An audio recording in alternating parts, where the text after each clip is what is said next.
அவனுக்கு என்ன வியாதி? கேன்சர். ஏன் வைத்தியம் பார்க்கலையா? பார்த்தோம், எல்லா டாக்டர்ட்டையும் காமிச்சோம். இதுக்கெல்லாம் ஒருத்தரும் தீர்க்க முடியாது. இதை தீர்க்கிறதுக்கு ஒருத்தர் தான் இருக்கா. அவர் பேரு டாக்டர் மார்கன்னு பேரு. அவர் சிகாகோல இருக்கார். அவர் தான் இதை பண்ண முடியும். ஆனா அவருக்கு எப்படி போறது? அவருக்கு ஃபீஸ் நிறைய கொடுக்கணும். அவர் என்ன மருந்து கொடுப்பாருன்னு தெரியாது. அப்படின்னு எல்லாம் எல்லாரும் சொன்னா, எனக்கு அதுக்கு வசதியும் இல்லை. எனக்கு சிகாகோ எங்க இருக்குன்னு தெரியாது. நான் என்ன பண்ண முடியும்? நான் என் தெய்வத்துக்கிட்ட தான் பிரார்த்தனை பண்ணிட்டு இருக்கேன். எத்தனை வருஷமாமா பிரார்த்தனை பண்றேன்? 5 வருஷமா மருந்தே நிறுத்திட்டேன்.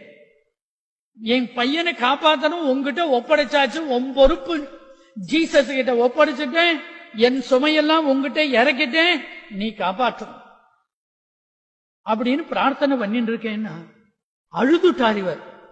பத்தியா, இவளுடைய பிரார்த்தனை எங்கோ இருந்த அந்த மார்க்கன் டாக்டரை எங்கேயோ பயணம் பண்ண வச்சு எங்கேயோ இறக்கி இவர் வீட்டுக்கு கொண்டு வந்ததே சார். இதை விட என்ன பிரத்யட்சமான பிரமாணம் நமக்கு வேணும்? அந்த தெய்வம் இருக்கு, நம்முடைய பிரார்த்தனை அது கேட்கறது, அது நடத்தி வைக்கிறதுனாக்க இது எதுவும் அன்னைக்கு புராண காலத்து கதை இல்லை. இப்ப இந்த நூற்றாண்டுல இப்போ 5 வருஷத்துக்குள்ள 3 வருஷத்துக்கு முன்னாடி நடந்தது.